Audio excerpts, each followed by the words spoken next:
So one question that we do get asked, and that you will get asked as the person trying to sell this, is where do these two fit in terms of actual body weight of these pigs, and in terms of putting the program together, how do we work with that and where do they fit?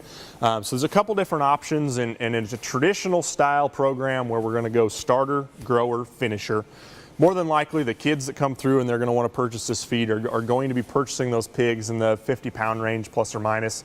Those pigs should be coming off a starter at that point, and they can go one of two directions. They can go either on to the Show 100, which is the grower feed, and they can feed that up till roughly 150 pounds, depending upon what those pigs look like.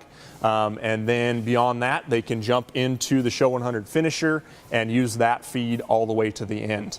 There's many instances, particularly if we're feeding gilts or we're feeding barrows that are a little harder bodied, a little harder muscled, that I like to even move that timeline up a bit and use the finisher a little earlier than that, and sometimes even skip right over it and use the finisher from the get-go when those kids get those pigs. But certainly some questions you can ask relative to that are, what do the weights look like on those pigs? What do they look like compositionally in terms of muscle and body and those kinds of things?